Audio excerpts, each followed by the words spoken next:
Hablemos de libros. ¿Qué más? Cuando en Colombia ocurre un hecho grave, a la vuelta de un año ya los principales medios de comunicación tienen en la calle libros valiosísimos, investigaciones profundas y bien desarrolladas, elaborados por sus mejores periodistas y se convierten en bestseller. En Costa Rica no ocurría esa cultura. Le toqué la puerta a un par de editoriales y no me dieron pelota, no me abrieron. Yo pensaba que con el éxito del Psicópata me iban a tirar una alfombra roja y flores y no ocurrió así. Y yo entré en negación. Yo dije, yo no le voy a mandar la novela a este señor, o sea, esta eminencia, ¿verdad? Y yo, el maestro agarra la novela y me dice, su novela no sirve, es terrible, dedíquese a cualquier otra cosa que no sea, me voy a echar a morir, ¿verdad? Bienvenidos, bienvenidas a Hablemos de Libros, ¿qué más? Una edición especial de primer aniversario con la que celebramos conversando con las y los escritores de Costa Rica. Soy Hazel Fallas, periodista, científica de datos y ante todo lectora. Si aún no lo has hecho, te invito a seguir este podcast en Spotify, Amazon Music o Apple Podcasts, así no te pierdes ninguno de nuestros próximos episodios. Hoy nos acompaña un periodista curtido en la crónica roja, un escritor que convirtió la memoria periodística en literatura. En sus libros caben los pasillos más oscuros de la criminalidad costarricense, pero también recientemente nos ha sorprendido con el eco de las orquestas que hicieron bailar a toda Costa Rica y Latinoamérica, y con la precisión también de un cronista que nunca se conforma con la primera versión de los hechos. Le damos la bienvenida a Otto Vargas Macís, autor de El Psicópata, Los Expedientes Desclasificados, La Hora del Compadre y más recientemente Bolero en Sepia, un homenaje íntimo y sonoro al maestro Otto Vargas, ¿sí? Su papá, la gran leyenda de la música popular costarricense. Otto, qué emoción tenerte acá en este programa y tener la oportunidad de conversar con vos como nunca hemos conversado, ¿verdad? Siempre conversamos como periodistas, pero hoy qué bonito hablar con vos como escritor, aunque tengo que confesarte que vamos a tocar un poco de tu faceta periodística, o bastante por ahí. Yo muy feliz, realmente había esperado muchísimo este momento y ya por fin pues tenemos la oportunidad de conversar y aprovecho para saludar también a tu audiencia, a quienes se nos unan, pues un verdadero gusto.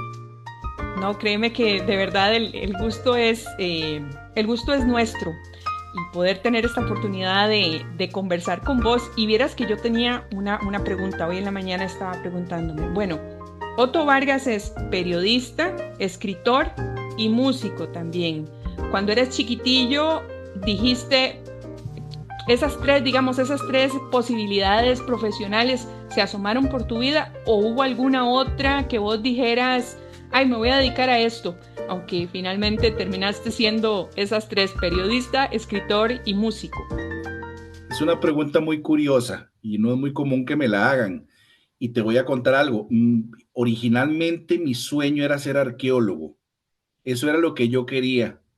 Pero digamos, cuando llegó el momento de decidir por carrera y todo eso, yo dije, no, pero arqueología realmente es poco lo que se puede hacer en Costa Rica, o al menos sentía que no había mucho espacio. ¿Estabas inspirado quién? En Indiana Jones, déjame Pues adivinar. más o menos, sí, yo quería una vida muy aventurera, quería una vida de adrenalina. Y entonces en determinado momento dije, bueno, si a lo mejor la arqueología no me va a dar eso, esa sed de aventuras, me lo puede dar el periodismo, pero yo lo que me decidí fue por el periodismo de sucesos, el periodismo policial, que era como mi pasión, y a eso le dediqué 17 años de mi vida. Pero también, digamos, mientras iba desarrollando, digamos, mi carrera, mis estudios periodísticos, también tuve una época en la que estuve integrado a grupos de rock aquí en Costa Rica. Estuve tocando en uno que se llamaba Punto de Quiebra y quebró al final. Después estuve en otro que se llamaba Alerta Roja, con ese sí hicimos más bulla, hasta que ya yo decidí dedicarme a lo mío, que definitivamente era el periodismo. Bueno, es cierto, déjenme contarles que cuando yo conocí a Otto, me parece que de las primeras veces que te vi con buenas botas de hule, de esas botas de colibrí que llamamos en Costa Rica, para ir a atender inundaciones. Y vos siempre fuiste un espíritu muy, muy aventurero y muy arriesgado. Hiciste muchísimas coberturas importantes, entre ellas la cobertura del asesinato de Parmenio Medina, el periodista colombiano radicado en Costa Rica. Eso fue en el 2000, Uno, en el 2001. Gracias por refrescarme la memoria. Vos estabas ese momento pegado al escáner, ¿verdad? Policial, sí.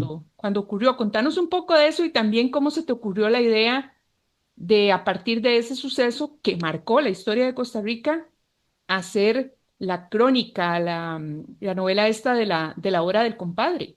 Costa Rica estaba viviendo un momento muy complicado, en un caso que era un verdadero thriller, porque había de por medio mucho, estaba este comunicador que venía denunciando una serie de hechos que tenían que ver con personajes de la Iglesia Católica costarricense y que tenía que ver con un empresario y manejos dudosos, lo que él consideraba manejos dudosos de dinero.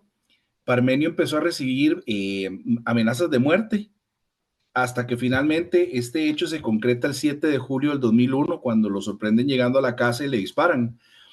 Ese día yo trabajaba en la redacción del periódico Al Día y a la par de mi escritorio yo tenía el escáner donde estaba escuchando todo lo que hablaba la policía. Y yo escuché que había una persona herida de bala en Heredia, pero digamos eso era muy, digamos, relativamente común de que este tipo de cosas pasaran por asaltos o por riñas o qué sé yo. Pero el tema es que en esta ocasión yo escucho donde dicen en el escáner, el herido responde al nombre de Parmenio de Jesús Medina Pérez. Hazel, yo sentí que a mí se me lava la sangre Claro. porque yo dije, no puede ser que en Costa Rica atenten contra un periodista. Es que era algo jamás visto y era impensable en ese momento. Y entré pálido a la oficina del director de Al Día, pero pálido, y le dije, don Edgar, acaban de dispararle a Parmenio Medina llegando a la casa. Me dice, váyase inmediatamente. Cuando llegué a la escena, digamos, del crimen, a él estaban terminando de retirarlo, pues, se lo llevaron en ambulancia y fue muy impactante. Estaban las escobillas del carro, estaban funcionando todavía, el carro estaba encendido. Y lo que a mí más me, digamos, me impresionó ver que las gotas de sangre todavía estaban cayendo por efecto de la gravedad, estaban bajando por la puerta, ¿verdad? Y yo decía, no, no, es que esta no es mi Costa Rica, esto no es una pesadilla, o sea, si lo matan a él, me puede matar a mí o puede matar a un colega. Claro, Y imagínate ahí qué mismo, difícil. claro, complicado. Entonces, ahí mismo yo hice una promesa, le dije a don Parmenio, iba a hacer todo lo posible, lo que estuviera a mi alcance, por denunciar, pues darle voz a todas las denuncias que él estaba tramitando. Y a partir de esto, digamos, fue que tuve esa primera experiencia de escribir una novela, que yo en principio quería un informe periodístico a profundidad, Ujú. pero mi colega José Alberto Gatins, que fue con el que escribí esta primera obra, que es bastante terco, dicho sea de paso, me dijo, no, hagamos una novela. Yo, no, el informe, él me insistió, hagamos la novela, y bueno, fue así como nos echamos al agua, y en 2009 vio la luz entonces mi ópera prima, que fue La Hora del Compadre, un libro que, digamos, en Costa Rica tuvo una muy buena aceptación porque se vendió rapidísimo y todavía la gente lo busca bastante. Eso te iba a decir. De hecho, por ahí estaba leyendo que es bestseller de la UNED. No, el de la UNED es el del psicópata. Perdón, el psicópata es el. Ya me Exactamente. hice enredos, pero bueno, ahorita hablamos del psicópata Ahorita lo también. vemos, sí.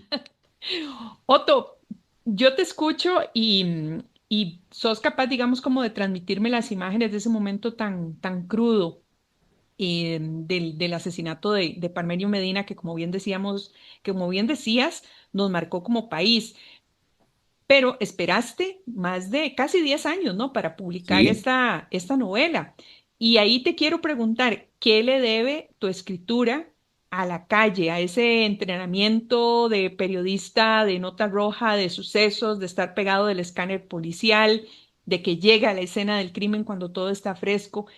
¿Qué de toda esa experiencia periodística se convierte en materia prima también para tu escritura? claro, es que lo lindo, digamos, de desarrollar el periodismo policial es que vos desarrollas un instinto y un olfato para la búsqueda de la verdad. Yo siempre le decía a mis alumnos, solía decirles, el periodismo es la constante búsqueda de la verdad. Y a partir de la cobertura de este tipo de casos que son complejos, eh, pues la búsqueda de la verdad se convertía en una especie de juego de ajedrez, un juego del gato y el ratón, donde nos íbamos detrás de una pista y no la soltábamos hasta llegar a desentrañar el caso. Entonces, no sé, había casos que comenzaba uno totalmente de cero, porque una noticia se venía generando y conforme lo ibas investigando, se iba armando ahí un cuadro fáctico hasta llegar a, digamos, a lo que se podría considerar la verdad de los hechos. Era muy emocionante, pero eso te deja a la calle. Ese hecho de prestar atención a los detalles, ese hecho de cuestionar lo que te están contando y muchas veces seguir el juego de permitir que te den una mentira sabiendo que vos después vas a utilizar esa mentira para llegar hasta la verdad. Escuchándote tan apasionado como siempre, te pregunto, si no hubieras sido periodista, ¿crees que la posibilidad de convertirte en escritor realmente hubiera existido? No, para nada. No, a ver, qué difícil es tratar de decir uno que hubiera pasado, sí. Yo no lo tuve realmente al principio en los planes. Esto para mí más bien fue un despertar tardío, si se quiere, porque yo presento la hora del compadre y ya yo tenía, iba llegando a mis 30 años, ¿verdad? Eh, y hasta ese momento fue como que yo dije, pucha, pero esto hay que contarlo y decidimos contarlo por libro, ¿verdad? Y fue una experiencia muy grata porque Costa Rica como que tardamos en despertar en ese tipo de literatura. Te pongo un ejemplo. Cuando en Colombia ocurre un hecho grave, a la vuelta de un año ya los principales medios de comunicación tienen en la calle libros valiosísimos, investigaciones profundas y bien desarrolladas, elaborados por sus mejores periodistas y se convierten en bestseller. En Costa Rica no ocurría esa cultura. Entonces eso fue como una apuesta de riesgo porque las editoriales no apostaron por nosotros. Nosotros tuvimos que hacer la obra independiente. Y cuando nos echamos al agua y nosotros vimos el éxito, que en menos de un año no quedaba un solo libro, y ha sido, digamos, más bien, si se quiere, un problema bonito porque nos lo piden mucho, por dicha ya está en Amazon, pues te das cuenta de que sí hay un mercado en Costa Rica para eso, pero muy importante, Hazel, un mercado que me parece que tiene cierta educación porque estos libros, aunque abordan temáticas muy crudas, que si se quiere rayan en la crueldad, cuando son tratados con sobriedad, la gente lo agradece.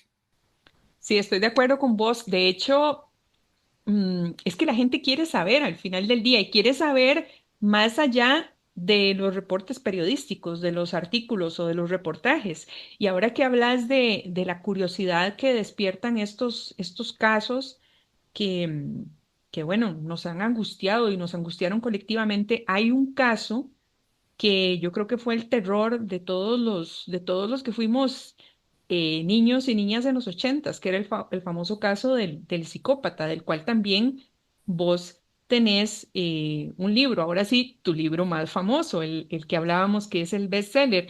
Yo no sé si querés contarle un poquito a las personas que nos están escuchando fuera de Costa Rica de qué era ese caso Claro. y bueno, y por qué con tanto empeño te pusiste detrás de la historia hasta convertirlo en un libro, en una novela también.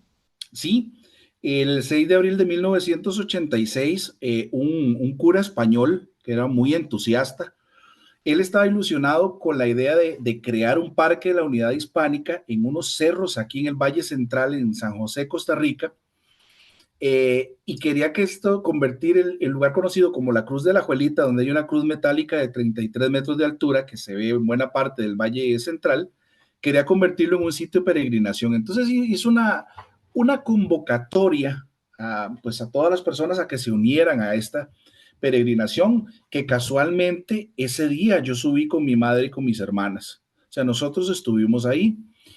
Y ese 6 de abril de 1986, a eso de las 2 de la tarde, mi madre, nosotros nos metimos a comer como en una casita, que era como la del vigilante, que estaba ahí, un ranchito más que todo.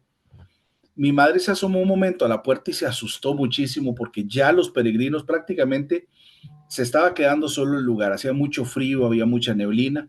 Entonces mi mamá nos dijo, nos vamos, nos vamos, nos vamos. Nosotros salimos, yo venía con mis dos hermanas, con mi mamá, y al dar la vuelta por el corredor sur, ahí había un grupo de mujeres, una adulta, una joven de 16 años y de ahí para abajo todas niñas, ¿verdad? Eh, Mi mamá se acerca y les pide que por favor que si le venden café y ellos les dicen, no, es que solo andamos para nosotros, entonces no hay problema, mamá se despide y nosotros nos retiramos. ¿Cuál es la sorpresa? De que ese mismo día eh, reportan que hay 7 mujeres desaparecidas en la Cruz y al día siguiente, cuando las encuentra un finquero, el país despierta al horror de enterarse de que las 7 fueron asesinadas, fueron masacradas y algunas de ellas fueron víctimas de vejaciones sexuales, ¿verdad? Entonces, imagínense ustedes en un país chiquitito donde Costa Rica, donde no ocurrió absolutamente nada, pero nada ocurría y tenemos una masacre de 7 mujeres. Y a partir de ahí, de ese hecho, comienzan a ocurrir una serie de crímenes que están vinculados a una persona que el país va a empezar a conocer como el psicópata. Al final, el asesino este va a terminar asesinando a 19 personas. Una buena parte después de la masacre de la Cruz son parejas que abordan en lugares solitarios y que él lo que hace es matar al hombre porque el hombre le estorba, pero tiene un ritual muy macabro en contra de las mujeres. Y como te decía, fue una cosecha de crímenes espantosos, horribles, entre el 86 y el 96, sin que la policía lograra, digamos, realmente amarrar el caso y poder decir, bueno, este es el psicópata. Es muy fuerte. ¿Por qué decidí yo escribir ese libro? Eso te iba a preguntar. ¿Qué ocurre con los periodistas? Nosotros le mostramos a la gente realidades fragmentadas. Vamos mostrando una realidad a pedacitos y las personas no necesariamente tienen la oportunidad de tener esas piezas del rompecabezas y armarlas para tener el panorama completo. Y yo me di cuenta que el caso del psicópata, que tenemos 19 víctimas y tenemos familiares de ellos que claman por justicia y que les estaban acallando las voces, se iban a quedar pues en total silencio. Entonces, ahí, ¿qué fue lo que hice? Tomé los 20 años de investigación periodística del caso a raíz de ese hecho de haber estado en la Cruz el día que ocurrió la masacre, me marcó muchísimo. Entonces, ya como periodista, le puse especial atención y el caso lo investigué durante 20 años. Entonces, llegado el momento cuando me decidí a hacer el libro, lo que hice fue pedirle a la policía judicial la desclasificación de los expedientes y de esa forma entonces lo que hice fue juntarlos para tener un panorama 360 de hasta dónde llegó la investigación. Bueno, es muy serio lo que estás diciendo, pero evidentemente también me llama la atención que siempre se te cruza, ¿verdad? El periodista y el escritor Ah, sí. siempre están ahí juntos. ¿Alguna vez entran en conflicto cuando escribís y cómo lo resolves? No, yo creo que no entran en conflicto, son muy amigos, más bien. Más bien el periodista constantemente le está diciendo al escritor, hey, vamos con este tema. Hoy te voy a contar una infidencia, Hazel. Precisamente en estos momentos yo le entregué, en estos momentos mi editor, André Araya, tiene una novela que se llama Cinco en el Desierto Azul, que es la historia de unos pescadores costarricenses que se perdieron en el mar y establecieron el récord mundial de supervivencia en aquellos años. Le entregué esa novela para que él vaya editando, la verdad. Y yo siempre digo, voy a tomarme un año sabático y resulta que no me tomé el año sabático. Yo siempre he tenido también la ilusión de escribir una novela con un tema distópico. Mi hijo Juan Pablo, de 15 años, tiene una imaginación voladísima y un día de estos, el domingo, por cierto, me senté con él y le dije, Juanpa, quiero escribir una novela y le conté toda la historia que tiene que ver con inteligencia artificial, que tiene que ver con el control de las personas, algo parecido, digamos, en la línea de 1984 de George Orwell, pero sin querer plagiarlo jamás, sino hacer algo, digamos, diferente. Y mi hijo le encantó la idea y empezó a tirarme ideas y ya comencé como a escribir las primeras, ya llevo 7 páginas y le pasé al editor las primeras páginas y la respuesta que me mandó la respuesta que me mandó al WhatsApp fue: yo no puedo creer que ya estés metido en otro proyecto y mucho menos en un proyecto de este tipo. No sé si te voy a poder ayudar porque yo no conozco nada de ese tema. Y mi respuesta fue: hey, tranquilo, yo tampoco conozco nada del tema, pero estoy aprendiendo. Entonces es como siempre ese ejercicio de estar generando ideas, de Mm. no acallar nunca las voces cuando te llegan y te inspiran a hacer algo, sino más bien como alimentarles y decirles, hey, tengo mucha hambre de hacer cosas, vengan, ayúdenme. Pero entonces, Soto, ya tuviste suficiente de novela, de crónica policial, Ajá. ya cerraste ese tema y vas a empezar con otros. No, para nada. Es que, digamos, es como curioso. A mí me preguntan varias veces a los amigos y eso, pero ¿en qué momento usted escribe tanto? Porque es una diablura. Cuando yo hice Bolero en Sepia, que es la novela sobre papá, Sí, que yo ahorita hablamos de ella. Ujú. sí, yo había como tomado la decisión de que fue un ejercicio muy intenso, pero yo dije, hasta aquí voy a llegar con la literatura de tipo policial. Y Ujú. ya yo había decidido que iba a dejar ese tema atrás. ¿Qué pasa? La gente me encasilla muchísimo en este tema del periodismo de sucesos, ¿verdad? Entonces, yo he ido a lugares donde yo quiero ir a hablarles, contarles de Bolero en Sepia, pero la gente me quiere que les hable del psicópata. Yo Y yo, empezando, por ¿sí? ejemplo, ahora esta No, no, yo les entrevista. digo, sí, pero hablemos del psicópata, no pasa nada, pero quiero contarles un poquito también de esta otra novela.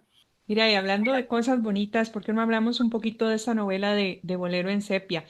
Yo tuve que leerla con una cajita de Kleenex a la par, ya te lo había dicho en la feria del libro en Costa Rica, porque es una novela muy conmovedora. Yo lo que quiero preguntarte es, bueno, esta es la historia de tu papá.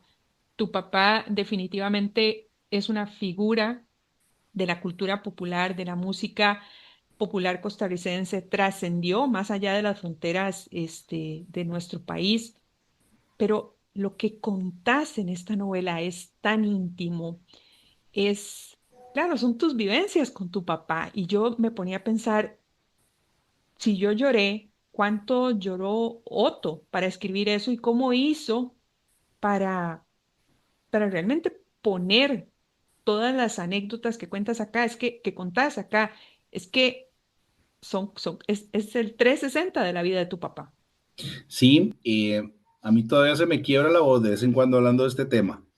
Y muchas veces cuando he tenido que ir a hablar del libro, cuando me siento así como que se me quiere atorar algo en la garganta, yo siempre le pido ayuda a papá y le digo, vos me metiste en este enredo, vas a tener que ayudarme, ¿verdad?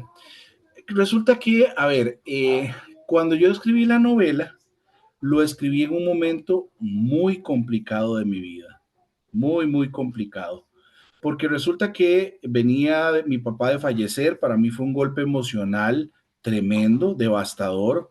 Yo caí en una depresión muy grande y digamos que eso, escribir esta novela fue como un bálsamo, fue como tratando de liberarme, porque papá, como vos lo decís muy bien, en Costa Rica era todo un personaje, era como considerado como el maestro de los maestros de la música popular costarricense. Sí, así De esos que, lo conocemos sí, como el maestro Otto Vargas. exacto. ¿Qué era? Era esto a ver, las grandes orquestas que tenían 20, 25 músicos, ¿verdad?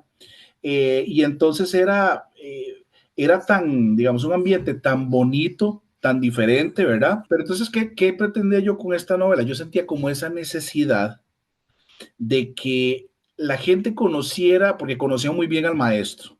Ese señor que cuando llegaba era pequeñito, pero ¿qué dice el vos? Tenés que haberlo visto alguna vez.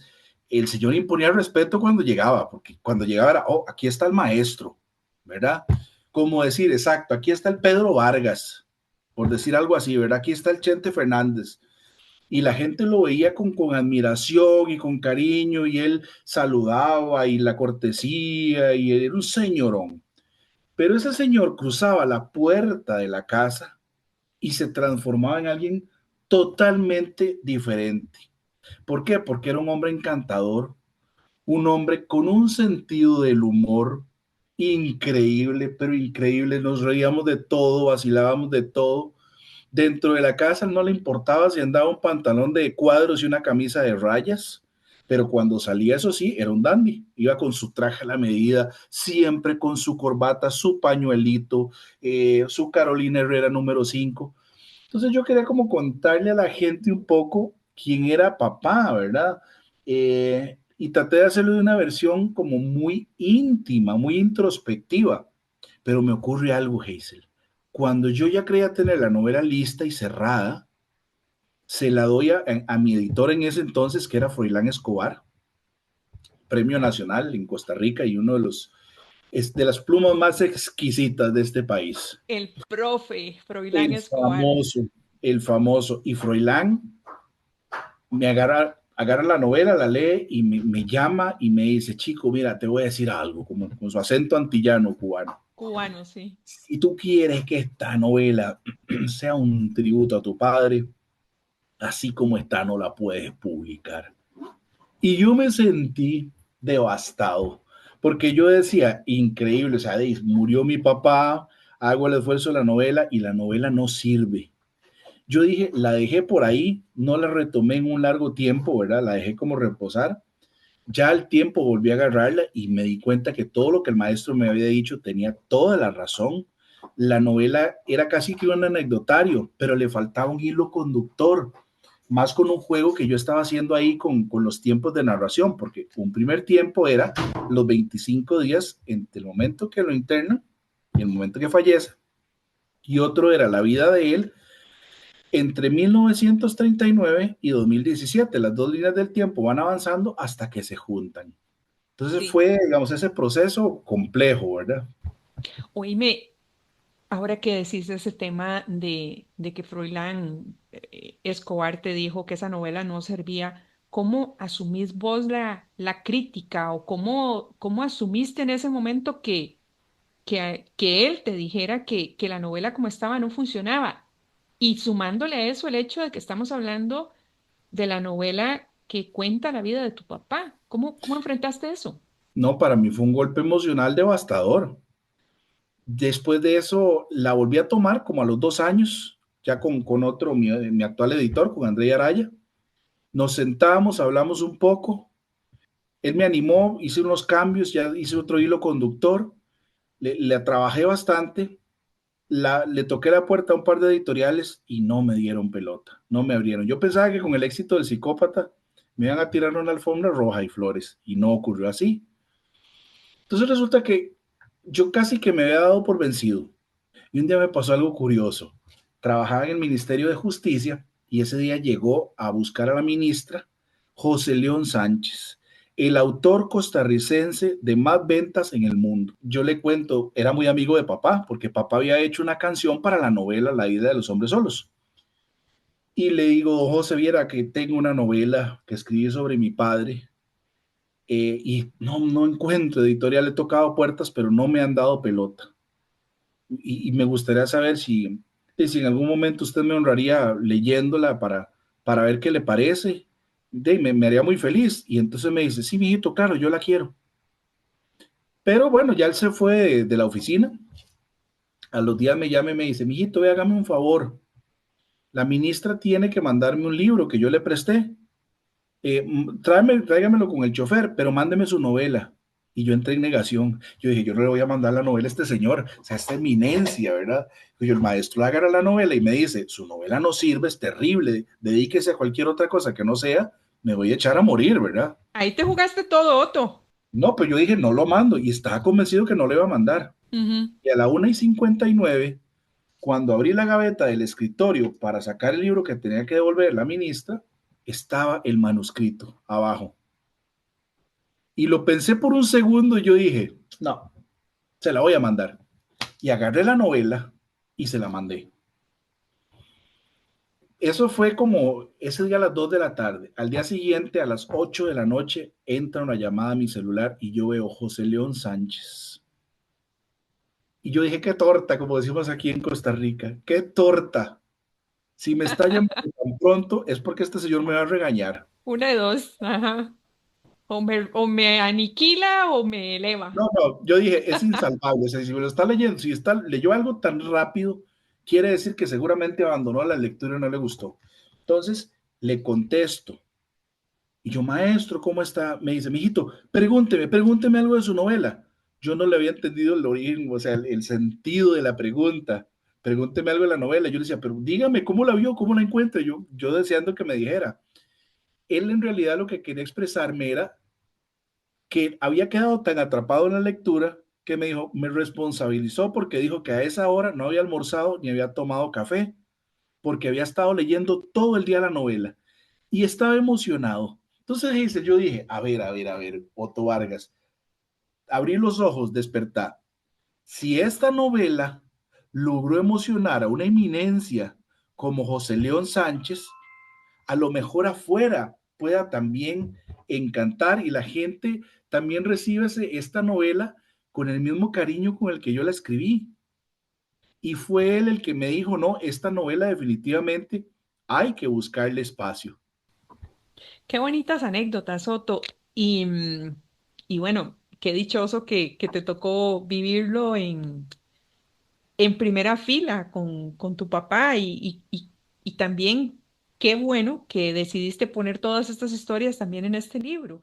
Y Yo la quería, música, bueno, y la música también, porque es cierto, esta novela no solamente es el libro, es una experiencia multimedia, sí. sensorial, multimedia, exactamente. Nos compartes también la música de tu papá. Por medio de los teléfonos la gente puede escuchar la música. Exacto.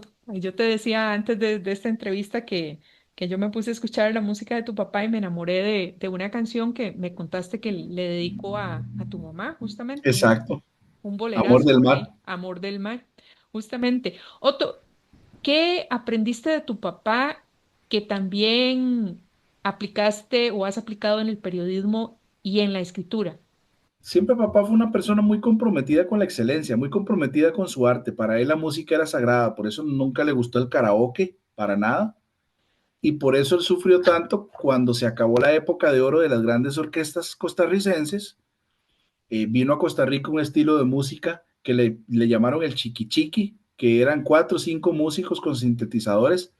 Y esa música se conoció en los 80s como chiqui chiqui, porque era nada más la guitarra donde chiqui chiqui chiqui chiqui chiqui chiqui chiqui. Una música muy linda, por cierto, muy pegajosa, pero ya no era la música de las grandes orquestas. Y eso fue como marcar el final, o sea, ahí se estaba cerrando una época. De hecho, cuando papá muere, está considerado como el final, ese era el último eslabón de las orquestas, de las grandes orquestas populares de Costa Rica. Entonces la novela que buscaba, Giselle, cómo hacer como esa conexión entre generaciones, entre las personas que vivieron los salones de baile, que se casaron al ritmo de la fabulosa o de los grandes maestros, y las nuevas generaciones que a lo mejor no han tenido esa oportunidad, pero yo lo que hice fue tratar de tomarlos a ellos y meterlos dentro de la escena, que sientan la asfixia de un salón de baile, las carreras de los camareros que van llevando las cervezas y van llevando la comida, bocas que le llaman acá, que va llevándolo a las mesas, los grandes bailarines y las grandes bailarinas con su garbo, con su cadencia, a las que le reservaban el centro de la pista porque terminaban convertidos en, bueno, en los bailarines y las bailarinas más maravillosas que uno se pueda imaginar. Entonces, qué bonito es como tender ese puente entre dos épocas para que no se vayan a distanciar tanto, ¿verdad? Otto, maravillosa esta conversación fuera de periodismo. Yo creo que nunca habíamos hablado de libros nosotros, siempre habíamos hablado de periodismo, Así es. pero qué bonito hablar de libros con vos y sobre todo qué bonito escucharte tan realizado y escucharte también tan emocionado y tan lleno de ideas y con otras novelas, con otros libros. Para mí eso ha sido un descubrimiento y la verdad es que estoy súper agradecida por esta conversación tan buena, tan agradable, tan llena de anécdotas y nostalgias también que hemos tenido. Así que muchísimas gracias y bueno, que sigan más éxitos para vos y tu carrera. Pues yo encantado, muy feliz de haber participado en este conversatorio tan lindo. Ojalá se me cumpla un sueño de que alguna de mis obras logre llegar al mercado internacional, ni se diga México, eso sería pero realmente fabuloso, sería encantador lograr llegar a un mercado como ese, pero bueno, vamos todo paso a paso. Así es, paso a paso y bueno, para las personas que nos están escuchando en diferentes países, pues como decía Otto, sus libros están, o algunos de sus libros están disponibles en plataformas digitales y así que si tienen curiosidad, pues por ahí se pueden asomar también. Y la verdad es que ahora con internet es fácil ponerse en contacto también con la gente y conseguir cualquiera de estos ejemplares. Otto, de nuevo, muchísimas gracias por tu tiempo. Ha sido fascinante conversar con vos y estoy segura de que las personas que nos están escuchando también han disfrutado de esta conversación tanto como yo. Y bueno, esto es Hablemos de Libros, ¿qué más? Una edición especial con las y los escritores de Costa Rica. Recuerden seguirnos en Spotify, en Apple Podcasts y en Amazon Music, y nos escuchamos en la próxima edición. Y como siempre les digo, nunca dejen de leer. Hasta la próxima. Hablemos de libros. ¿Qué más?